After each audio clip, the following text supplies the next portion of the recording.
நாம் குரங்கு இனத்தை சார்ந்தவர். குரங்கு இனத்தில் ஹோமோசேப்பியன்ஸ்னு சொல்கிறாங்க. ஹோமோசேப்பியன்ஸ் அப்படிங்கிற ஒரு இனத்துலேருந்து வந்தோம் அப்படி சொல்கிறாங்க. அதாவது அப்போ நம்ம இனம் குரங்கு அல்லது ஹோமோசேப்பியன்ஸ் வச்சுக்கலாம். அதோடய பேர் அதுதான். இப்போ சிங்கம் புலின்னு பேர் இருக்குல்ல, அது மாதிரி நம்முடைய பேர் என்ன, நமக்கு என்ன பேர்? இப்போ சிங்கம்னா அது மிருகம், புலினாலும் அது மிருகம். ஒரு மிருகத்துக்கு சிங்கம், அந்த மிருகத்துக்கு என்ன பேர்? சிங்கம். இந்த மிருகத்துக்கு என்ன பேர்? புலி. அந்த மிருகம் அதோ தெரியுது பேர், அந்த மிருகத்துக்கு என்ன பேர்? சிறுத்தை. அது மாதிரி நாம் நாம் அப்போ சிறுத்தை, சிங்கம், புலி எல்லாமே மிருகங்கள். நாம் மனுஷங்க. ஆனால் நம்ம மனுஷங்க அப்படின்னா நமக்கு என்ன பேர்? இப்போ அந்த மிருகத்துக்கு பேர் சிறுத்தைன்னு சொன்னோம். அது அந்த சிறுத்தை என்பது ஒரு மிருகம். அது மாதிரி நாம் நாம் ஒரு குரங்கு. ஆனால் நாம் மனுஷங்க. பறவைகள்னால் காக்கா, காக்கா, அப்புறம் மைனா, கிளி, இது எல்லாமே பறவை. பறவைக்கு தனித்தனி பேர் இருக்குது. அது மாதிரி மனுஷங்களுக்கு தனித்தனி பேர் இருக்குது. மனுஷங்கன்னா நாம் மட்டும்தான் மனுஷங்க கிடையாது. மனம் எனும் நோயால் பாதிக்கப்பட்ட அத்தனை பேருமே மனுஷங்க தான். நம்மளாம் மனம் எனும் நோயால் பாதிக்கப்பட்டவங்க. அதனால் மனம் எனும் நோயால் பாதிக்கப்பட்டவங்க அத்தனை உயிரினமே மனுஷங்க தான். மனம் எனும் நோய் ஒரு மிருகத்துக்கு கூட ஏன் நாய்க்கு கூட மனம் எனும் நோய் ஏற்பட்டிருக்கலாம். அதனால தான் அது மனுஷங்களோட மனித உணர்வுகளை புரிந்து கொள்ள முடியுது. அதில் கொஞ்சம் புரிஞ்சிக்க முடியுது. அதனால தான் அதையும் நமக்கு கொஞ்சம் அதிகமாக பிடிக்குது. அதனால் நாய்க்கு கூட மனம் எனும் நோய் ஆனால் அது மிருகம். நாய் ஒரு மாமிசவண்ணி, நாம் ஒரு தாவரவண்ணி, நாம் விலங்கு. அதாவது விலங்கு. அதே டைமில் நம்ம மனம் எனும் நோய் ஏற்பட்டதுனால நம்ம மனித உயிராக நம்ம மாறிட்டோம். மனுஷங்களாக நம்ம மாறிட்டோம். முன்னாடி நம்ம விலங்காக இருந்தோம். அதனால் விலங்குகளாக இருந்தபோது நம்ம ஆனால் நம்முடைய இனத்தின் பேர் குரங்கு தான். குரங்குன்னா அது ஹோமோசேப்பியன்ஸ்னு கூட வச்சுக்கலாம். அது நாமெல்லாம் சேப்பியன்ஸ் அப்படின்னு கூட வச்சுக்கலாம். சேப்பியன்ஸ் அப்படிங்கிற பேர் கூட நமக்கு வச்சுக்கலாம். அதுவும் நம்ம அவங்க ஏதோ ஒரு ஆய்வாளர் அப்படி சொல்கிறார் ஹோமோசேப்பியன்ஸ். அது எந்த அளவுக்கு உண்மைன்னு தெரிஞ்சுக்கிட்டதுக்கப்புறம் நம்ம அப்படி ஒரு முடிவுக்கு வரலாம். நீ யார் அப்படின்னு நீ உன்னுடைய இனத்தின் பேர் என்ன அப்படின்னா சேப்பியன்ஸ் அப்படின்னு, சேப்பியன் அப்படின்னு கூட சொல்லலாம். அது அவங்க சொல்கிறது வாலில்லா குரங்குலேருந்து வாலில்லா குரங்கு, அதாவது சேப்பியன்ஸ் என்கிற ஒரு வாலில்லா குரங்கு அப்படிங்கிற. இப்போ சிங்கம்லாம் பூனை குடும்பத்தை சேர்ந்தது அப்படின்னு சொல்கிறாங்களா, அது மாதிரி நம்ம சேப்பியன்ஸ் ஆகிய நாமெல்லாம் குரங்கு குடும்பத்தை சேர்ந்தது. நம்மளாம் குரங்கு குடும்பத்தை சேர்ந்த உயிரினங்கள் அப்படின்னு நம்ம சொல்லலாம். அப்போ நம்ம விலங்குகளாக நம்ம வாழ்ந்தோம் அப்படின்போது விலங்குகளாக நம்ம வாழ்ந்தோம். விலங்குகளாக அதாவது சேப்பியன்ஸ் என்கிற இனத்தை சார்ந்த, சேப்பியன்ஸ் என்கிற குரங்கு குடும்பத்தை சேர்ந்த, சேப்பியன்ஸ் என்கிற இனத்தை சேர்ந்த விலங்குகளாக நம்ம வாழ்ந்துக்கிட்டு இருந்தோம். இப்போ மனம் எனும் நோய் ஏற்பட்டுச்சு நமக்கு. அதனால் மனித உருவத்துக்கு நம்ம உடல் மாறியது. இது ஒரு நோய்வாய்ப்பட்ட ஒரு உடம்பு. இப்படி தான் இருக்கும். மனுஷங்களோட தோற்றம் என்பது ஒரு நோய்வாய்ப்பட்ட ஒரு தோற்றம். மனம் எனும் நோயால் பாதிக்கப்பட்ட ஒரு தோற்றம். அதான் நம்ம உணர்ச்சிகளை ரொம்ப தெளிவாக வெளிப்படுத்துறது, கோவப்படுறது. உணர்ச்சிகளை ஒரு மாடு நம்மள மாதிரிலாம் கோவப்படாது. நம்ம கோபம், அழுக, உணர்ச்சிகள் நம்மக்கிட்ட தெளிவாக தெரியணுங்கிறது நம்முடைய விருப்பம். அப்போ தான் நம்மளால் நம்ப முடியும். நம்மளால் எல்லாம் புரிஞ்சிக்க முடியாது. இப்போ மாடு சோகமாக இருக்கிறத மாடுகளால் புரிஞ்சிக்க முடியும். அது சோகமாக இருக்கா, கவலையாக இருக்கா, சந்தோஷமாக இருக்கான்னு நம்ம அதை பார்த்தா நமக்கு தெரியாது. ஆனால் மனுஷங்களுக்கு ஆனால் மாடுகளுக்கு தெரியும். ஒரு மாட்டுக்கு இன்னொரு மாட்டை பார்க்கும்போது அது சந்தோஷமாக இருக்கா அல்லது கவலையாக இருக்கா அப்படிங்கிறது ஒரு மாடு இன்னொரு மாட்டை பார்த்தா தெரிஞ்சுக்கும். அந்த அளவுக்கு அதுக்கு நுணுக்கமான அறிவு அதுக்கு இருக்குது. நமக்கு இல்லாத நுணுக்கமான அறிவு அதுக்கு இருக்குது. ஆனால் நாம் கோவப்பட்டாலும் சரி, அழுதாலும் சரி, எல்லாம் தெளிவாக தெரியும். நம்ம கவலையோடு இருக்கோம், அது நம்ம மூஞ்சை பார்த்தா தெரியும். சந்தோஷமாக இருக்கும், ரொம்ப மூஞ்சை பார்த்தாலும் தெரியும். அது கோவப்பட்டு திட்டுறது, அப்படி கண்ணை சுருக்கிறது, கண்ணை விரிக்கிறது, வாயை திறக்கிறது, சிரிக்கிறது, அப்படி நல்லா பல்லு தெரிகிற மாதிரி சிரிக்கிறது, இது எல்லாமே மனித உணர்வுகள் அந்த அளவுக்கு தெளிவாக தெரிய வேண்டும் என்கிற. அப்போ தான் மனுஷங்களை புரிஞ்சிக்க முடியும். நம்மை நாம் புரிந்து கொள்ள வேண்டுமென்றால் நமது உணர்வுகள் தெளிவாக தெரிய வேண்டும். இவங்க சந்தோஷமாக இருக்காங்களா, இவங்க மகிழ்ச்சியாக இருக்காங்களா, இவங்க கவலையில் இருக்காங்களா அப்படிங்கிறத ஒரு தெளிவாக தெரிஞ்சுக்கணுன்னா அந்த அளவுக்கு முக பாவனைகள் நமக்கு முகபாவனைகள் இருக்குல்ல, உணர்ச்சிகளை வெளிப்படுத்துகிற முகபாவனைகள் ரொம்ப தெளிவாக இருக்கும் மனுஷங்கக்கிட்ட. ஆனால் ஒரு மாட்டுக்கோ ஆட்டுக்கோ அது மாதிரிலாம் இருக்காது.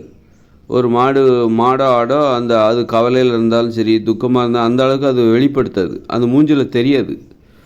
அது அப்போ நமக்கு ஏன் தெரியுதுன்னா, அதுதான் நம்மளுடைய நோயோட பாதிப்பு. மனம் எனும் நோய் ஏற்பட்டதுனால தான் நமக்கு இப்படி ஒரு இந்த அளவுக்கு நமக்கு அந்த அளவுக்கு தெரிஞ்சால் தான் நம்ம நம்புவோம்.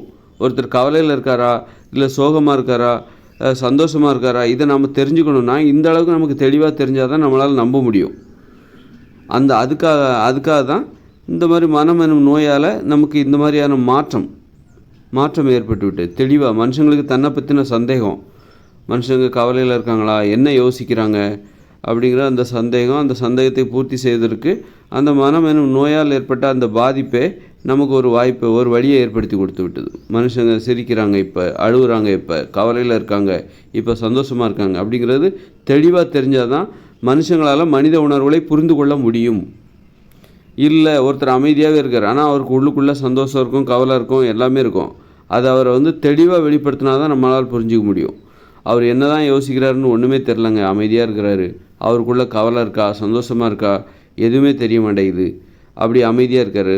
அப்படிங்கும்போது அது நமக்கு குழப்பத்தை ஏற்படுத்தும். அப்போ பிறர் நம்மை புரிந்து கொள்ள வேண்டும் என்பதற்காக நமது உணர்ச்சிகளை நாம் தெளிவாக அவருக்கு புரிய வைக்க வேண்டும் என்பதற்காக நமது முகபாவனைகளை நாம் பயன்படுத்த வேண்டிய கட்டாயம் இருக்குது. ஒரு உயிர் இப்போ ஒரு ஆடு இன்னொரு ஆடை புரிஞ்சிக்கணும், ஒரு மாடு இன்னொரு மாடை புரிஞ்சிக்கணும். அது மாதிரி மனுஷங்களாகிய நாம் இன்னொருத்தரை புரிஞ்சிக்கணும். அப்படிங்கும்போது நாம் பிறருக்கு நம்மை புரிய வைப்பதற்காக நமது உணர்ச்சிகளை, நமது முகபாவங்களை தெளிவாக அவர்களுக்கு உணர்த்த வேண்டிய, புரிகிற மாதிரி தெளிவாக நமக்கு இப்படி இருந்தால் தான் புரியும். நம்ம கோவப்படுறோன்னா நம்ம கண்ணை பார்த்தா கோவப்படுறோன்னு தெரியணும். அப்போ அதை தெளிவாக வெளிப்படுத்தணும். கோபத்துக்கு ஒரு வடிவம் ஒரு இதை விட ஒரு உணர்ச்சிகளை தெளிவாக பிறருக்கு புரிய வைக்க முடியாது. ஆனால் ஒரு மாடு கோபமாக இருக்குங்கிறத அது முட்டிச்சுன்னா தான் அது கோபமாக இருக்குதுன்னு நம்ம தெரிஞ்சுக்கலாம். ஆனால் அது கண்ணை பார்த்தா அது கோபமாக இருக்குது, அது சும்மா நிற்கிது, ஆனால் அது கோபமாக இருக்குதான்னு நம்மளால் சொல்ல முடியாது. ஆனால் மனுஷங்க கோபமாக இருந்தால் அவங்க கண்ணை பார்த்தா தெளிவாக தெரிஞ்சிடும். அந்த மாதிரி தெளிவாக வெளிப்படுத்துவாங்க. மனுஷங்க தனது உணர்ச்சிகளை தெளிவாக வெளிப்படுத்துவாங்க. ஆனால் ஒரு ஆடோ மாடோ குதிரையோ தனது உணர்ச்சிகளை தெளிவாக வெளிப்படுத்தாது. அதோடைய செயல்களை பார்த்து தான் ஒரு மாடு நம்மளை முட்டை வருது அப்படின்னா அது கோபமாக இருக்குது அப்படின்னு அர்த்தம். ஒரு மாடு நம்மளை முட்டை வருதுன்னா நம்ம கோபமாக இருக்குது, அதோடய செயல்களை பார்த்து நம்ம தெரிஞ்சுக்கிறோம். ஆனால் அது முகத்தை பார்த்து நம்மளால் தெரிஞ்சிக்க முடியாது, அது கோபமாக இருக்கா அல்லது கவலையாக இருக்கா அப்படின்னு நம்மளால் தெளிவாக தெரிஞ்சிக்க முடியாது. நமக்கு அந்த திறன் நமக்கு குறைஞ்சி போச்சு. இந்த மனம் என்னும் நோயால் நமது உணர்வுகளை நம்மால் புரிந்து கொள்ள முடியவில்லை. அது மனம் என்னும் நோயால் நமக்கு ஏற்பட்ட ஒரு பாதிப்பு. அதனால் தெளிவாக தெரிஞ்சுக்கணும் அப்படிங்கிறக்காக தான் நம்ம அதெல்லாம் தெளிவாக தெரிஞ்சுக்கணும், நமது உணர்ச்சிகளை நம்ம தெளிவாக தெரிஞ்சுக்கணும் அப்படிங்கிறக்காக தான் அந்த முக பாவனைகள்லாம் ரொம்ப தெளிவாக இருக்குது மனுஷங்கக்கிட்ட.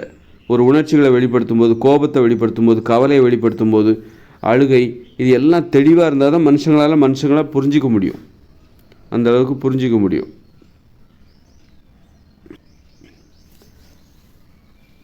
அப்போ மனம் எனும் நோய் ஏற்படுவதற்கு முன்பு நமக்கு இப்படிப்பட்ட ஒரு நிலை இருந்திருக்குமா அப்படின்னா கண்டிப்பாக அப்படி இருந்திருக்காது. மனம் எனும் நோய் ஏற்படுவதற்கு முன்பு நம்மளால் ஒரு மாடு எப்படி இன்னொரு மாடை புரிஞ்சிக்குது, அது சிரிக்குதா அல்லது கவலைப்படுதா, அழுவுதா. ஒரு மாடு அழுவுதுங்கிறது கண்ணிலேருந்து கண்ணீர் ஊற்றிச்சுன்னா அழுவுதுன்னு நம்ம சொல்லிக்கிறோம். மற்றபடி அது குலுங்கி அழுவுதா, கதறி அழுவுதா, அப்படி எதுவும் அழுகுறது கிடையாது. அப்படின்னு அழுவுதா, அப்படியெல்லாம் அழுகுறது கிடையாது. ஆனால் கண்களில் கண்ணீர் ஊற்றுது, உடனே அது அழுவுது போலுக்கு அப்படின்னு நினைக்கிறோம். சந்தோஷமாக இருக்குதுன்னா அதை நம்ம கண்டுபிடிக்க முடியாது. அது மாதிரி ஆனால் மனுஷங்களுக்கு அப்போ மனுஷங்களும் அதே போல் மாடு போல் கண்ணில் கண்ணீர் ஊற்றினா தான் இவங்க அழுகுறாங்க அப்படின்னு இருந்தால் மனுஷங்களை புரிஞ்சிக்க முடியாது. அப்போ மனித உணர்வுகளை மனுஷங்களால் புரிந்து கொள்ள முடியாத ஒரு பிரச்சனை புரிந்து கொள்ள முடியாத ஒரு பிரச்சனை மனுஷங்களுக்கு ஏற்பட்டுச்சு இந்த மனமனு நோயால். அப்போ என்ன பண்ணுறாங்க, புரிஞ்சுக்கணுங்கிறக்காக நம்ம உணர்ச்சிகளை நம்ம அவங்களுக்கு தெளிவாக சொல்கிறோம். தெளிவாக இந்த மாதிரி நான் கவலையில் இருக்கேன் அப்படின்னு வாயால் சொன்னால் மட்டும் போதாது, அது ஒரு சோகமாக முகத்தை வச்சுக்கிட்டு அல்லது அழுதுகிட்டு குலுங்கி அழுதுகிட்டு நான் ரொம்ப கவலையில் இருக்கேன், நான் ரொம்ப மகிழ்ச்சியாக இருக்கேன் அப்படிங்கிறது, அது கவலையில் இருக்கேன்னு சொல்கிறது. அது மாதிரி நான் ரொம்ப மகிழ்ச்சியாக இருக்கேன், நான் ஜாலியாக இருக்கேன், ரொம்ப சந்தோஷமாக இருக்கேன் அப்படின்னு ரொம்ப சிரிக்கிறது. இதன் மூலமாக உணர்ச்சிகளை தெளிவாக புரிய வச்சா மட்டும்தான் மனுஷங்களால் மனித உணர்வுகளை புரிந்து கொள்ள முடியும். ஆனால் பிற உயிரினங்களுக்கு அவைகள் அமைதியாகவே நமக்கு தெரிய மாட்டேங்குது. ஒரு மாட்டுக்கு தெரியும் இன்னொரு மாடு சந்தோஷமாக இருக்கா, கவலையில் இருக்கா, அழுதுகிட்டு இருக்கா அப்படிங்கிற ஒரு மாட்டுக்கு தெரியும். ஆனால் நம்மளால் கண்டுபிடிக்க முடியாது. ஒரு மாடு அது கவலையில் இருக்கா, சந்தோஷமாக இருக்கா அப்படின்னு எப்போதும் அது ஒரே மாதிரி தான் இருக்கிற மாதிரி நமக்கு தெரியுது. ஆனால் அப்போ அதே மாதிரி மனுஷங்களும் இருந்துட்டாங்கன்னா ஒரு மாட்டு இன்னொரு மாடை புரிஞ்சிக்க முடியும். அதே மாதிரி மனுஷங்களால் ஒரு மாடு மாதிரி அமைதியாக இருந்தாக்கா ஒரு மனுஷங்க என்ன யோசிக்கிறாங்க, எப்படிப்பட்ட மனநிலையில் இருக்காங்களான்னு மனுஷங்களால் புரிஞ்சிக்க முடியாது. அதனால் மனித உணர்வுகளை மனுஷங்க புரிஞ்சுக்கணும் அப்படின்னா அதை தெளிவாக வெளிப்படுத்த வேண்டிய ஒரு கட்டாயம் இருக்குது. தெளிவாக வெளிப்படுத்தணும், புரிகிற மாதிரி வெளிப்படுத்தணும். புரிய வைப்பதற்காக பேச வேண்டிய அவசியம் இருக்குது. நாம் ஏன் பேசுகிறோம் அப்படின்னா நமது உணர்ச்சிகளை பிறருக்கு புரிய வைக்க வேண்டும் என்பதற்காக நம்ம பேசுகிறோம். பேசினா மட்டும் போதாது, அந்த முக பாவனைகள்லேயும் புரிய வைக்கணும். கைகள் வேற அசைக்கணும். பாரு நான் இப்படியெல்லாம் இருக்கேன் அப்படின்னு, நான் மகிழ்ச்சியாக இருக்கேன் அப்படின்னு சொல்லி கையெல்லாம் அசைச்சு பேசணும். இந்த அளவுக்கு உணர்ச்சிகளை வெளிப்படுத்த வேண்டியிருக்கு. ஒரு மாடு அப்படியா பேசுது, ஒரு மாடு தனது உணர்ச்சிகளை அப்படியா புரிய வச்சுக்கிட்டு இருக்குது. நான் மகிழ்ச்சியாக இருக்கேன்னு சொல்லி காலை வச்சு அப்படியே ஆட்டியாக பேசிக்கிட்டு இருக்குது. அது ஒன்றும் பேசுகிறதுலாம் ஒன்றும் கிடையாது. சத்தம் போடுது, எப்போ ஒரு வாட்டி சத்தம் போடுது, எப்போதும் சத்தம் போட்டுட்டுலாம் இருக்கிறது கிடையாது. அப்போ மனுஷங்க தனது உணர்வுகளை பிறருக்கு புரிய வைப்பதற்காக என்னெல்லாம் பண்ணுறாங்க பாருங்கள். கையை ஆட்டி பேசுகிறாங்க, அப்புறம் மொழி தேவைப்படுகிறது, மொழியை கண்டுபிடிக்கிறாங்க. ஏன்னா அந்த அளவுக்கு தனது உணர்ச்சிகளை பிறர் சரியாக புரிஞ்சுக்கணும் அப்படிங்கிறக்காக அவங்க மொழியெல்லாம் கண்டுபிடிக்கிறாங்க. அவங்க வாழ்க்கை முறை, அவங்க எப்படி வாழ்வாங்க, ஒவ்வொன்றுக்கும் பேர் கண்டுபிடிக்கிறாங்க. இது வானம், இது நிலா, இது சூரியன், இது வீடு, இதுக்கெல்லாம் பேரெல்லாம் வைக்கிறாங்க. இதுக்காகவே ஒரு லட்சம் வருஷமாக அவங்க ஒரு லட்சம் வருஷத்துக்கு மேலே அந்த மொழியை கண்டுபிடிக்கிற முயற்சியில் அவங்க ஈடுபடுறாங்க. பிறருக்கு புரிய வைப்பதற்காக மனுஷங்க தெளிவாக ஒருத்தர் புரிஞ்சுக்கணும். அப்போ தான் ஒத்துமையாக இருக்க முடியும். என்ன சொல்கிறானே புரியலப்பா. இப்போ வேற்று மொழி பேசுகிற ஒருத்தர் வராரு, நம்ம மொழி அவருக்கு தெரியாது, அவர் மொழி நமக்கு தெரியாது. அப்போ அவர் பேசுகிறது நம்ம என்ன தான் சொன்னாலும் அவர் ஒன்றுமே புரியும். இல்லை என்ன சொல்கிறாருன்னே தெரில, ஒன்றுமே தெரிலங்க, அவர் என்னவோ சொல்கிறாரு ஆனால் ஒன்றுமே தெரில, ஒருத்தரை புரிஞ்சிக்க முடியாது. அப்போது ஒற்றுமை ஏற்படாது. இப்போ தமிழ் மட்டுமே தெரிஞ்ச ஒரு 10 பேர், ஒரு ஆங்கிலம் மட்டுமே தெரிஞ்ச ஒரு 10 பேர் இருக்காங்க. ஆங்கிலம் தெரிஞ்சவங்களுக்கு தமிழ் தெரியாது, தமிழ் தெரிஞ்சவங்களுக்கு ஆங்கிலம் தெரியாது. இவங்க 10 பேரும் எப்படி ஒற்றுமையாக இருக்க முடியும்? இந்த 20 பேரும் எப்படி ஒற்றுமையாக இருக்க முடியும்? யார் மொழி, அதாவது தமிழ் தெரிஞ்சவங்க அந்த 10 பேர் தான் ஒத்துமையாக இருக்க முடியும். அது மாதிரி ஆங்கிலம் தெரிஞ்ச அந்த 10 பேர் தான் ஒத்துமையாக இருக்க முடியும். ஒருத்தர் புரிஞ்சுக்கணுன்னா மொழி என்பது தேவைப்படுகிறது அந்த அளவுக்கு. அப்போ அதனால தான் மனுஷங்க ஏன் இந்த மாதிரி முகபாவனைகளை தெளிவாக புரிய வைக்க வேண்டிய கட்டாயம் மனுஷங்களுக்கு ஏற்பட்டது? ஏன் மொழியை கண்டுபிடிக்கிறாங்க? அப்போ தான் ஒற்றுமை ஏற்படும். ஒருவருடைய உணர்வுகளை தெளிவாக புரிஞ்சிக்க முடியும். அப்போ தான் மனித உயிர்களுக்கிடையே ஒரு ஒற்றுமை ஏற்படும். ஒற்றுமை இருந்தால்தான் அமைதி ஏற்படும்.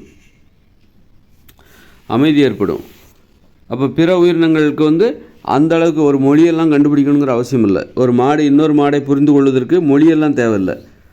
சும்மா அமைதியாக உணர்வுகளை எளிதாக புரிஞ்சுக்கிட்டு அவைகள் ஒத்துமையாக இருக்கும். உணர்ச்சிகள் அந்த அளவுக்கு பாருங்கள், அவங்கெல்லாம் பேசாமலே புரிஞ்சுக்கிறாங்க. ஒரு மாடு இன்னொரு மாடை பேசாமலே புரிந்து கொள்வது. ஒருவருக்கு அவங்களுக்கெல்லாம் மொழி தேவையில்லை. ஆனால் இப்போ ஒரு ஆடு இன்னொரு ஆடை தெளிவாக புரிஞ்சுக்குது. நம்ம எப்படி ஒரு மனுஷங்களை புரிஞ்சுக்கிறோமோ ஒரே மொழி இப்போ நாம் தமிழ் பேசுகிறோம் அப்படின்னா தமிழ் பேசுகிறவங்க அவங்க நீங்கள் ஒருத்தர் பழகுறீங்க, தெளிவாக புரிஞ்சுக்கிறீங்க. அவர் என்ன யோசிக்கிறார், நம்மளை பற்றி என்ன யோசிக்கிறார், அவரை பற்றி நாம் என்ன யோசிக்கிறோம் அப்படிங்கிறது அவர் புரிஞ்சுக்கிறது. அப்போ அதனால் உங்களுக்குள்ள ஒரு ஒற்றுமை. அந்த அளவுக்கு தெளிவாக நாம் எப்படி புரிஞ்சுக்கிறோமோ அதே மாதிரி ஒரு மாடு இன்னொரு மாடை புரிஞ்சுக்குது, ஒரு ஆடு இன்னொரு ஆடை புரிஞ்சுக்குது, ஒரு சிங்கம் இன்னொரு சிங்கத்தை புரிஞ்சுக்குது. ஆனால் அவைகள் ஒன்றும் மொழி பேசுவதில்லை, எதுவும் பேசுவதில்லை, கைகளை ஆட்டி பேசுறதில்லை, முகத்தில் உணர்ச்சிகளை வெளிப்படுத்தி தெளிவாக புரிய வைக்கிற எந்த முயற்சியும் அது செய்கிறதில்ல. ஆனால் அமைதியாக தான் இருக்கிற மாதிரி இருக்குது. ஆனால் அவை ஒன்றை தெளிவாக புரிஞ்சுக்குது. அது அந்த அளவுக்கு. ஆனால் நமக்கு அந்த மாதிரியான ஒரு அமைதியை புரிஞ்சுக்கிற தன்மை நமக்கு கிடையாது. ஒரு மாடு தனது உணர்வுகளை அமைதியாக வெளிப்படுத்தி பிற மாட்டுக்கு புரிய வைக்குது. அந்த தன்மை நமக்கு கிடையாது. நமது உணர்ச்சிகளை நம்மளால் அமைதியாக இருந்தால் புரிஞ்சிக்க முடியாது.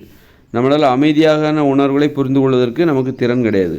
அப்போ தான் நம்ம என்ன பண்ணுறோம், அது ஏன் ஏற்பட்டுச்சு அப்படின்னா மனம் எனும் நோயால் தான் நமக்கு அப்படி ஒரு அறியாமை ஏற்பட்டுச்சு. நம்மளால் புரிஞ்சிக்க முடியாத ஒரு அறியாமை. அப்போ தான் நம்ம உணர்ச்சிகளை தெளிவாக புரிய வைக்க வேண்டிய அவசியம் ஒரு முக பாவனைகளோட, கை அசைவுகளோட, கண் அசைவுகளோட, அது மாதிரி மொழி தேவைப்படுகிறது. மொழியை கண்டுபிடிக்கிறோம். நாம் என்ன சொல்கிறோங்கிறத பிறருக்கு புரிய வைப்பதற்காக, நமது உணர்வுகளை வார்த்தைகள் வழியாக பிறருக்கு புரிய வைப்பதற்காக நம்ம ரொம்ப கஷ்டப்பட வேண்டியது. கஷ்டப்பட்டு பிறருக்கு புரிய வைக்க வேண்டியது இருக்குது. பிற உயிரினங்கள் கஷ்டப்படாமல் நாம் வாழ்வதற்கு எப்படி கஷ்டப்படுறோமோ, வாழ்வதற்கு பாருங்கள், வீடை கட்டுறோம், விவசாயம் பண்ணுறோம், சுத்தமாக வச்சுக்கிறோம், குளிக்கிறோம், இப்படி நிறைய சமைக்கிறோம், இப்படி நிறைய கஷ்டப்படுறோம். பள்ளிக்கூடம் போகிறோம், அங்கே போகிறோம், இங்கே போகிறோம். ஆனால் பிற உயிரினங்கள் பாருங்கள், எளிதாக புரிந்து கொள்கிறது, எளிதாக வாழ்கிறது. நம்மளை மாதிரி கஷ்டப்பட்டு வாழ்கிறதில்ல, அவை எளிதாக வாழ்கிறது. ஒரு ஆடோ மாடோ பாருங்கள், எளிதாக வாழ்கிறது. தினசரி புல்லை மேய வேண்டியது, படுத்து ஒரு இடத்துல படுத்து தூங்க வேண்டியது, நைட்டு திரும்ப புல்லை மேய வேண்டியது. பறவைகள் பாருங்கள், உணவை தேட வேண்டியது, சாப்பிட வேண்டியது, ஒரு இடத்துல உட்கார வேண்டியது. ஆனால் நாம் அப்படியே வாழ்கிறோம், எவ்வளோ கஷ்டப்பட்டு வாழ்ந்துட்டுருக்கோம். அப்போது மனுஷங்களால் அப்போ அது மாதிரி தான் உணர்வுகளை புரிந்து கொள்வதற்கு பிற உயிரினங்கள் அவை வாழ்வதற்கு எப்படி கஷ்டப்படுறது இல்லையோ, அதே மாதிரி உணர்வுகளை புரிந்து கொள்வதற்கு அவைகள் கஷ்டப்படுவதில்லை.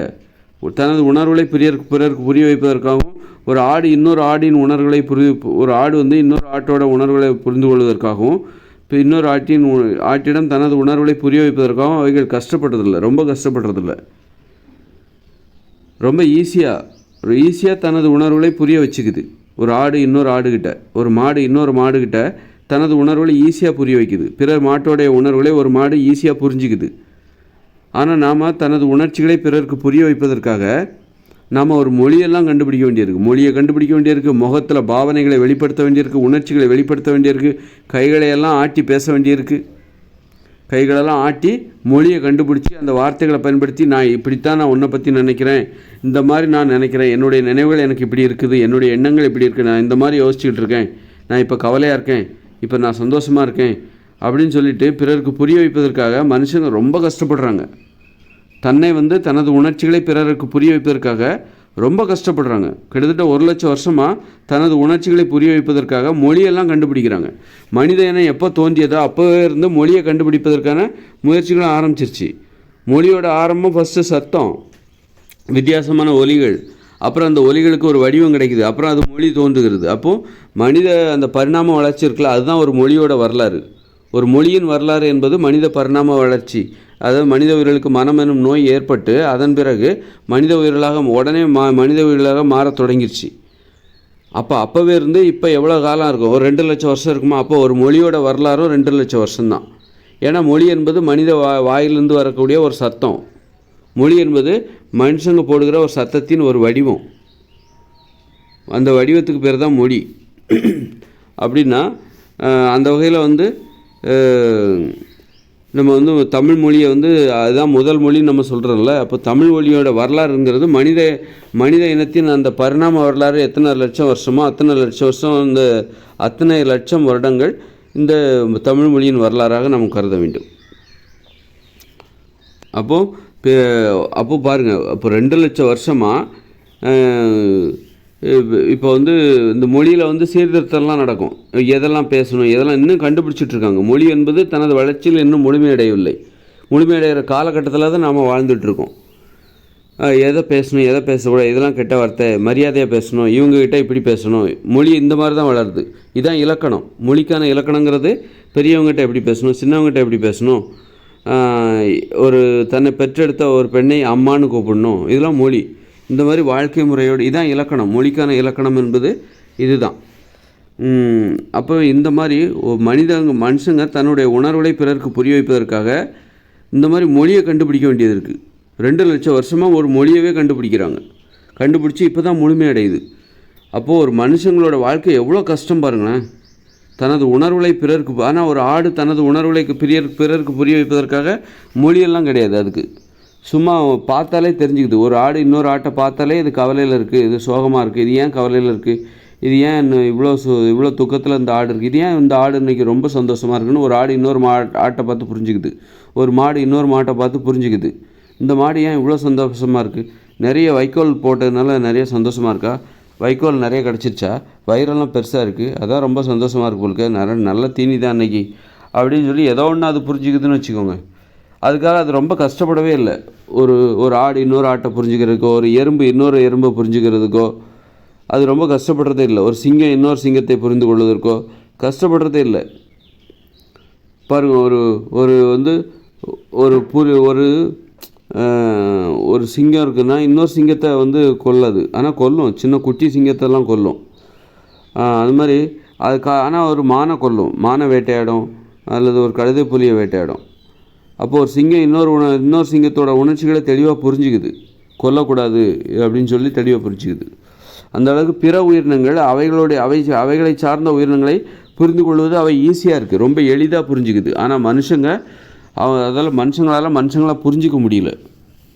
மொழியை கண்டுபிடிக்க வேண்டிய கட்டாயம் வந்துருச்சு. மனுஷங்களை புரிஞ்சுக்கணும், அப்போ தான் அவங்களால ஒற்றுமையாக இருக்க முடியும். பிறருடைய உணர்வுகளை புரிந்து கொண்டால்தான் ஒற்றுமையாக இருக்க முடியும். அப்போ அதுக்கு மொழி தேவை. மனுஷங்க தன்னை காப்பாற்றிக்க மொழி தேவை. மனுஷங்க ஒற்றுமையாக இருந்தால் தான் வாழ்வில் அமைதி ஏற்படும், மனித வாழ்வில் அமைதி ஏற்படும், மகிழ்ச்சியும் ஏற்படும். ஒற்றுமையாக இருந்தால் மட்டும் மகிழ்ச்சியாகவும் இருக்கணும்ல, பாதுகாப்பாகவும் இருக்கணும். இப்போ ஒருத்தர் சொல்லுவார், அந்த பக்கம் போகாத, பெரிய வெள்ளம் அந்த ஆற்றுல வந்துகிட்டு இருக்கு, நீ ஆற்றுல இருந்து வெளியில் வா அப்படின்னு சொல்லணும்ல, அதுக்கு மொழி தேவை. அந்த மாதிரி பல வகையிலையும் பாதுகாப்பு மொழி தேவை. அப்போ அந்த மொழியை 2 லட்சம் வருஷமாக மொழியை கண்டுபிடிக்கிறாங்க. மனித இனம் தன்னை பாதுகாப்பதற்காக 2 லட்சம் வருஷமாக மொழியை கண்டுபிடிக்கிறாங்க. ஏன் மொழியை கண்டுபிடிக்க வேண்டிய கட்டாயம்? 2 லட்சம் வருஷத்துக்கு முன்னாடி மனம் எனும் நோய் மனுஷங்களுக்கு வந்துச்சு. வந்த உடனே இந்த நோய் மனுஷங்களை சாகடிச்சிரும், இந்த மனித இனம் தப்பிக்காது.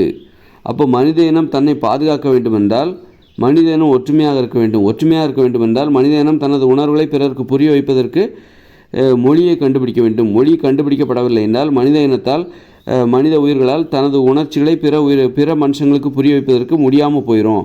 அதனால் மனித உயிர்களுக்கு ஒற்றுமை ஏற்படாமல் போயிடும். ஒரு மனித உயிர் என்ன நினைக்கிறதுங்கிறத ஒரு மனிதர் என்ன நினைக்கிறாங்கிறத இன்னொருத்தரால் சொல்ல முடியாது, புரிஞ்சிக்க முடியாது. போகிறதுனால ஒத்துமை இல்லாமல் சண்டை சச்சரவுகள்லாம் ஏற்பட்டு கடைசியில் தவறான புரிதல்கள் ஏற்பட்டு மனித இனம் அழிந்து போய்விடும்.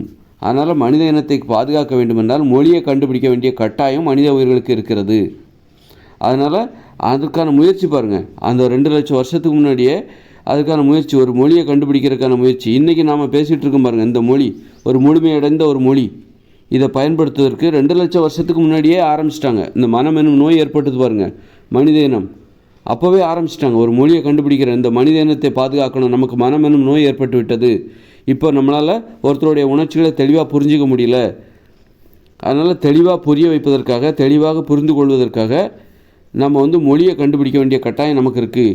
இந்த மொழியை கண்டுபிடிச்சா தான் நம்மளால் பாதுகாப்பாக வாழ முடியும், மனித இனத்தை பாதுகாக்க முடியும், மனித உயிர்களை இந்த உலகத்தில் வாழ வைக்க முடியும் அப்படின்னு சொல்லி அப்போவே முயற்சி பண்ணிட்டாங்க. அப்போவே முயற்சி பண்ணி இந்தந்த உணர்ச்சிகளுக்கு இந்தந்த பேர் வைங்க, கோபம் இதுக்கு கோபம்னு பேர் வைங்க, அதுக்கு படிப்படியாக நிறைய வார்த்தைகளை கடந்து கோபம்னு கண்டுபிடிச்சிருப்பாங்க. கோபத்துக்கு முதல்ல வேற ஒரு பேர் கூட வச்சுருந்துருப்பாங்க. கடைசியில் இது கோபம், நல்லா இருக்குது, எல்லாருமே ஏற்றுக்கிட்டாங்க, பொருத்தமாக இருக்குது அப்படின்னு சொல்லிட்டு அந்த மாதிரி ஒரு பயங்கர ஒரு மனித இனம் தன்னை பாதுகாத்து கொள்வதற்கு ரொம்ப இக்கட்டான சூழ்நிலை. மனம் எனும் நோய் ஏற்பட்டதுனால மனித இனம் அழிவை நோக்கி போச்சு. அந்த அழிவை நோக்கி போகிற அந்த மனித இனத்தை இழுத்து பிடிச்சி தூக்கி நிறுத்தி பாதுகாத்து பந்தோபஸ்து பண்ணி இன்றைக்கி பாதுகாப்பாக கொண்டு நிறுத்தியிருக்காங்க.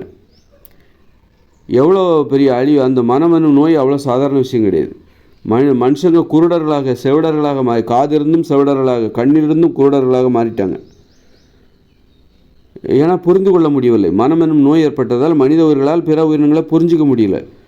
ஆகா, என்னடா நம்மளால் புரிஞ்சிக்க முடியல, பிற உயிரினங்கள் ஈஸியாக புரிஞ்சுக்குது, நம்மளால் புரிஞ்சிக்க முடியல, அப்போ நமக்கு என்ன தேவை? அதுக்கு ஒரு வழி இருக்குது. என்னென்னா, இந்த மனம் எனும் நோய் ஏற்பட்டது ஒரு 2 லட்சம் வருஷத்துக்கு முன்னாடின்னு வைங்க.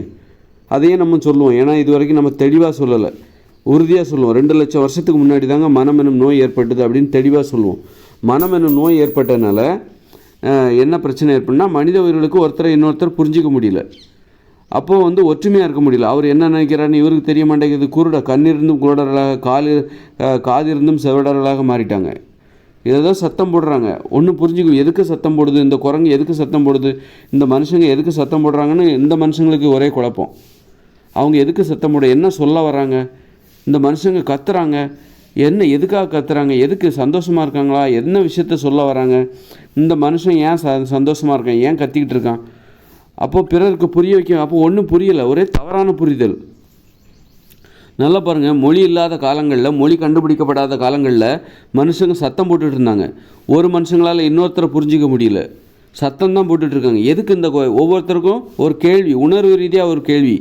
இந்த மனுஷங்க, இந்த மனிதர் ஏன் சத்தம் போடுறாரு, இந்த மனிதர் ஏன் அழுதுகிட்டு இருக்காரு, என்ன காரணமாக இருக்குது, இவர் அழுகுறாருன்னு தெரியுது, என்ன காரணத்துக்காக அழுகுறாரு அப்படின்னு சொல்லிட்டு அந்த ஒரு மனிதருக்கு இன்னொரு மனிதரை பற்றி ஒரு குழப்பம்.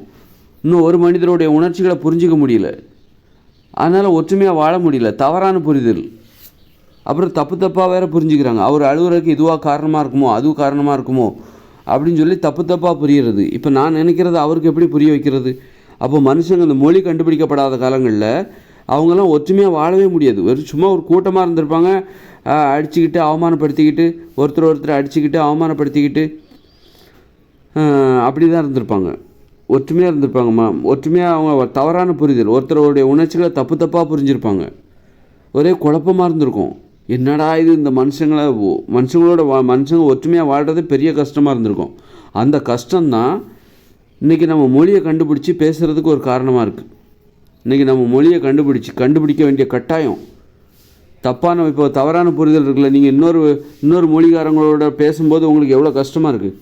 உங்களால் ஒரு கன்னட மொழி பேசுகிறவர்கிட்ட பேசுனா உங்களுக்கு கன்னட மொழி தெரியாது, அவருக்கு தமிழ் தெரியாது. நீங்கள் 2 பேரும் பேசுனா எவ்வளோ கஷ்டப்படுவீங்க. ஒரு ஹிந்திக்காரர்கிட்ட உங்களுக்கு ஹிந்தி தெரியாது, அவருக்கு தமிழ் தெரியாது. அப்போ நீங்கள் 2 பேரும் பேசுனா எவ்வளோ கஷ்டப்படுவீங்க. செம கஷ்டமாக இருக்கும்ல. ஐயோ, அந்த கஷ்டம் சொல்ல முடியாது. அப்போது ஒன்று உங்களுக்கும் ஹிந்தி தெரியணும், அப்போ தான் ஹிந்திக்காரரோட பேச முடியும். அல்லது அந்த ஹிந்திக்காரர் நாம் பேசுகிற தமிழ் மொழியை பேசணும், அப்போ தான் நம்ம கூட சகஜமாக பேச முடியும். மொழி தெரியலைன்னா நமக்கு எவ்வளோ கஷ்டப்படுறோம். அப்போ மொழி கண்டுபிடிக்கப்படாத காலங்களில் மனுஷங்க அவ்வளோ கஷ்டப்பட்டாங்க. எவ்வளோ அற்புதமான உண்மை இல்லை? பேச தான் எனக்கே வருது. அப்போ மொழி ஏன் நம்ம நினைக்கிறோம் இன்றைக்கி நாம் பேசுகிற மொழி ஏதோ சர்வசாதாரணமாக நினைக்கிறோம். மொழி கண்டுபிடிக்கலைன்னா என்ன ஆகும்? மனுஷங்களால் எவ்வளோ கஷ்டப்பட்டுருப்பாங்க பார்த்தீங்களா? ஒருத்தரோட உணர்ச்சியை புரிஞ்சிக்கவே முடியாது. இப்போ ஒரு ஹிந்திக்காரங்களோட ஹிந்தி தெரியல, உனக்கு தமிழ் தான் தெரியும், போய் தமிழ் தெரியாத ஒரு ஹிந்திக்காரங்களோட பேசிப்பார், அப்போ தெரியும். மொழி தெரியலைன்னா, மொழின்னு ஒன்று இல்லைன்னா மனுஷங்க எவ்வளோ கஷ்டப்படுவாங்கன்ட்டு அப்போ தெரியும். எவ்வளோ கஷ்டப்பட்டுருப்பாங்க. மொழி கண்டுபிடிக்கப்படாத காலங்களில் மனுஷங்க எவ்வளோ கஷ்டப்பட்டுருப்பாங்கன்னு அப்போ தான் உங்களுக்கு தெரியும். ஒருத்தருடைய உணர்ச்சிகளை புரிஞ்சிக்கவே முடியாது, குழப்பமாக இருக்கும். என்ன தான் சொல்ல வராங்க, என்ன தான் பேசுகிறாங்க, அந்த சொல்ல வர்றது பேசுகிறது அந்த வார்த்தையே இல்லை. அப்போ இப்போ நம்ம சொல்கிறோம்ல, என்ன தான் சொல்ல வர்றாரு, என்ன தான் பேச வர்றாரு, அவர் ஏன் கவலையில் இருக்கார் அப்படின்னு நம்ம சொல்கிறோம்ல. கவலை, அவர் ஏன் கவலையில் இருக்கார், இந்த மாதிரி வார்த்தைகளே அங்கே கிடையாது. மொழி கண்டுபிடிக்கப்படாத காலங்களில் சத்தங்கள் தான் இருந்தது. ஈ ஊன்னு கத்திக்கிட்டு இருந்திருப்பாங்க. ஊ டிக் டிக் அப்படின்னு எதோ ஒன்று கத்திக்கிட்டு இருந்திருப்பாங்க. அந்த கஷ்டம் இருக்குல்ல, மொழி தெரியாத காலங்களில் மக்கள் ரொம்ப கஷ்டப்பட்டாங்க. நீங்கள் உங்களுக்கு ஹிந்தி தெரியாதப்ப ஹிந்திக்காரர்கிட்ட போய் பேசி பாருங்கள், அவருக்கு தமிழ் தெரியாது, 2 பேரும் பேசுங்க, எவ்வளோ கஷ்டமாக இருக்குது. அதே மாதிரி தான் மொழி கண்டுபிடிக்கப்படாத காலங்களில் மனுஷங்க கஷ்டப்பட்டாங்க, பேசுவதற்கு கஷ்டப்பட்டாங்க, பேசுகிறதுக்கு கஷ்டமாக இருக்குது. நீங்கள் போய் உங்களுக்கு ஹிந்தி தெரியாது, மகாராஷ்டிராவில் போய் உங்களால் வாழ முடியுமா? ஹிந்தி பேசுகிற மக்கள் வாழுகிற மாநிலத்தில் போய் உங்களுக்கு ஹிந்தி தெரியாது, அங்கே போய் உங்களால் வாழ முடியுமா? எவ்வளோ கஷ்டமாக இருக்கும். அப்போ அந்த மொழியை கற்றுக்கிட்டால் மட்டும்தான் உங்கள் வாழ்க்கை ஈஸியாக மாறும். நீங்கள் பாம்பேக்கு போகிறீங்க, உங்களுக்கு ஹிந்தி தெரியாது, அங்கே ஹிந்திக்காரங்களோட நீங்கள் வேலை பார்க்குறீங்க, உங்களுக்கு ஹிந்தி தெரியாது, அப்போ எவ்வளோ கஷ்டமாக இருக்கும். எப்போ உங்களுக்கு வாழ்க்கை ஈஸியாகும் பாம்பேயில்? அந்த ஹிந்தியை கற்றுக்கும் போது தான் உங்களுக்கு அந்த பாம்பேயில் வாழ்கிறது உங்களுக்கு ஈஸியாக இருக்கும். அதுமாதிரி பாம்பேக்காரங்க தமிழ்நாட்டுக்கு வந்தால் தமிழ் பேச கற்றுக்கிட்டால் தான் அவங்களுக்கு ஈஸியாக இருக்கும், இல்லைன்னா அவ்வளோ கஷ்டமாக இருக்கும். அது மாதிரி தான் நாம் மொழிகள் கண்டுபிடிக்கப்படாத காலங்களில் மனுஷங்க அவ்வளோ கஷ்டப்பட்டாங்க வாழ்வதற்காக, பயங்கர கஷ்டப்பட்டாங்க. என்னடா இது, மனித உணர்வுகளை புரிஞ்சிக்கவே முடியல, குழப்பம். மனித உணர்வுகளை புரிந்து கொள்வதற்கு மனுஷங்களுக்கு பயங்கர குழப்பம். என்ன தான் சொல்ல வராங்க, இந்த மனுஷங்களுக்கு என்ன தான் பிரச்சனை, என்ன காரணமாக இருக்கும் அப்படின்னு ஒரே தப்பாக புரிஞ்சிக்கிறது. தப்பாக புரிஞ்சிக்கிட்டு சண்டெல்லாம் வரும், அடிதடியெல்லாம் நடக்கும், அழிவுகள். அப்போ மொழியை கற்றுக்க போது தான் சரியாக புரிஞ்சிக்க ஆரம்பித்தாங்க. அப்போ தான் அமைதி ஏற்படுகிறது. நான் இப்படி தான்ப்பா, இதனால தான்ப்பா நான் கவலையில் இருக்கேன், ஒன்றை நினச்சி நான் ஒன்றும் கவலையாக இல்லை உங்ககிட்ட, அதனால் எனக்கு ஒரு பிரச்சனை, அதனால தான் நான் அமைதியாக இருக்கேன், உங்ககிட்ட கோவிச்சிக்கிட்டு நான் ஒன்றும் அமைதியாக இல்லை, நீ தப்பாக நினச்சிக்காத, உன் மேலே கோவம்னு நினச்சிக்கிட்டியா, அப்படி இல்லை, உன் மேலே கோவம்னு நினச்சிக்கிட்டு என்ன அடிக்க வந்தியா, அப்படி கிடையாது, தப்பாக நினச்சிக்காத, உன்னை பற்றி நான் நினைப்பேன் ஐயா, உன்னை பற்றி நான் எதாவது நினைப்பேன், நான் வேற ஒரு விஷயத்தில் நான் கவலையாக இருக்கேன் அப்படின்னு உணர்ச்சிகளை தெளிவாக புரிஞ்சிக்கும் போது அங்கே ஒரு அமைதி ஏற்படுது. அப்போ அதுக்கு மொழி பயன்படுது. அப்போ மொழி கண்டுபிடிக்கப்படாத காலங்களில் மனுஷங்க எவ்வளோ கஷ்டப்பட்டிருப்பாங்க. பிறருடைய உணர்வுகளை புரிந்து கொள்ள முடியாமல் தப்பாக புரிஞ்சுக்கிட்டு அவங்களுக்குள்ள சண்டை சச்சரவுகள், மனஸ்தாபங்கள், தேவையற்ற குழப்பங்கள் எப்படி இருந்திருப்பாங்கன்னு நினச்சி பாருங்கள். மனித வாழ்க்கையே பயங்கர கொடுமையாக இருந்திருக்கும். வாழ்வதே கஷ்டமாக இருந்திருக்கும். அப்போ மனித வாழ்க்கையை எளிமையாக்கணும்னா அந்த மொழியை கண்டுபிடிச்சாகணும் அப்படிங்கிற கட்டாயம் இருந்துச்சு. அந்த மொழியை கண்டுபிடிக்க தான் இந்த மனித வாழ்க்கை அமைதியாக மாறுகிறது. தவறான குழப்பங்கள்லாம் நீங்குது, தவறான புரிதல்கள்லாம் நீங்குது, சரியாக புரிஞ்சுக்கிறாங்க, சரியான புரிதல். அப்புறம் தான் மனித வாழ்வில் அமைதி ஏற்படுது, ஒற்றுமை ஏற்படுகிறது. ஓ இதுதான் நீ சொல்ல வந்தியா, இதுக்குத்தான் இவ்வளோ வருஷம் நீ கத்திக்கிட்டு இருந்தியா, ஓ இதைத்தான் சொல்ல வந்தியா, அதாவது நீ என்ன காதலிக்கிற அதைத்தானே சொல்ல வர, அதாவது நீ என்ன ரொம்ப நேசிக்கிற அதைத்தானே சொல்ல வர, நான் வேறு ஏதோ நினச்சிட்டேன்ப்பா, என்கிட்ட இருக்கிற மாம்பழத்தை தான் நீ கேட்குறியோ, என்கிட்ட இருக்கிற பலாப்பழத்தை நீ உனக்கு வேணும்னு கேட்குறியோ, பிடுங்க வந்துட்டியோ அப்படின்னு நான் நினச்சிட்டேன் அப்படின்னு சொல்லி இப்போ தெளிவாக பேசி புரிய வைக்கிறாங்க. அன்றைக்கி அந்த மொழி இல்லாத, அதுக்கு மொழி தேவைப்படுது.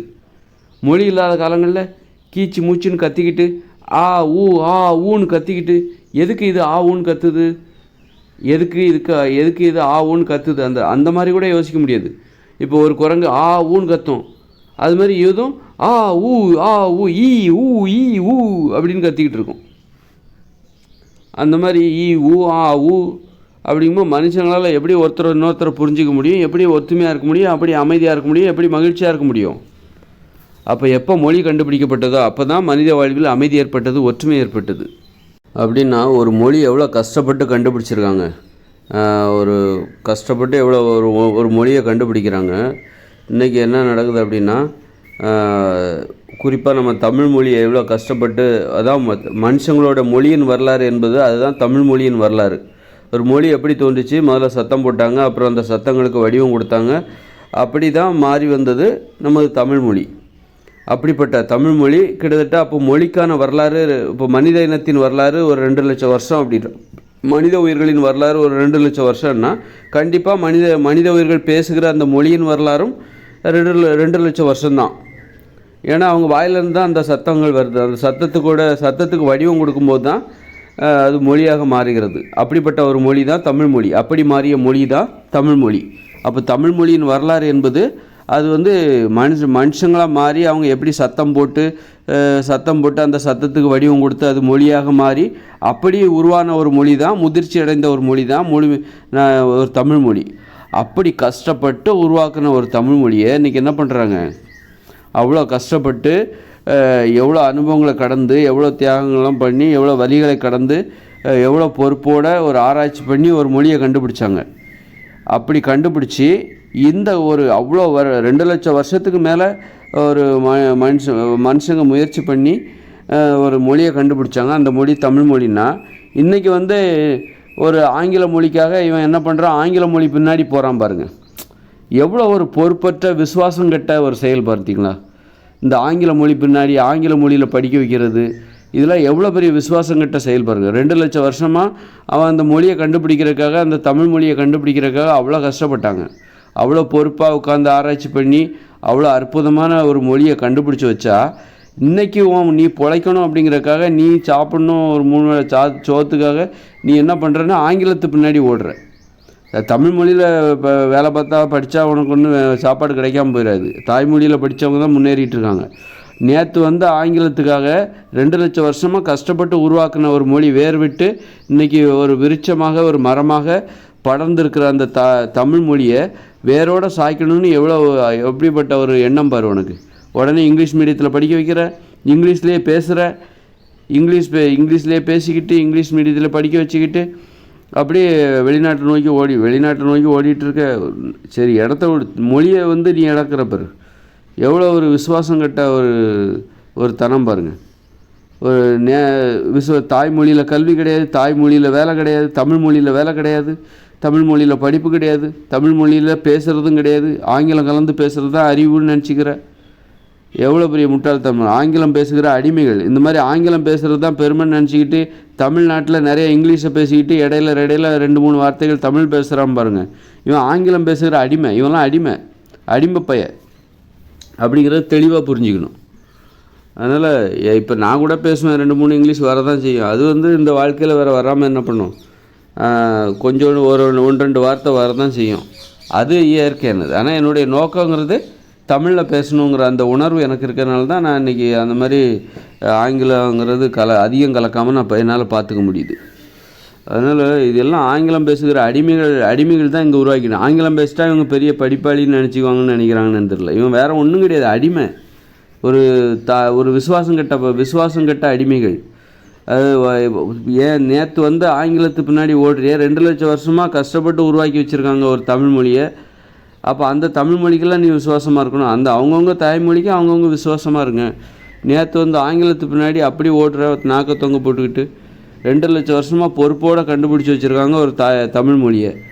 அந்த தமிழ் மொழிக்கு ஒரு நாள் விசுவாசமாக இல்லாமல், ஒரு நன்றி இல்லாமல், உன் தாத்தா வாழ்ந்த மொழி, உன் தாத்தா பேசிய மொழி, உனது தகப்பனார் பேசிய மொழி, உனது முப்பாட்டனார் பேசிய மொழி, உனது முந்தைய தலைமுறைகள் முன்னோர்கள் பேசிய மொழி, அது அப்படியே தூக்கி போட்டு ஓடுறப்பர். அப்போ எவ்வளோ பெரிய விசுவாசம் இல்லாத ஒரு ஆங்கிலம் பேசுகிற அடிமைகளாக இந்த கல்வி முறை இங்கே உள்ள மக்களை உருவாக்கி கொண்டிருக்கிறது. ஆங்கிலம் பேசுகிற அடிமைகள், ஆங்கிலத்தில் பேசுவதை பெருமையாக நினைக்கிற அடிமைகள். தமிழ்நாட்டில் வந்து நீ ஆங்கிலம் பேசுவதை பெருமையாக நினச்சேன்னா அப்போ நீ ஒரு அடிமை என்பதை தெளிவாக புரிஞ்சுக்கோங்க. சுயமரியாதை இல்லாத ஒரு அடிமை.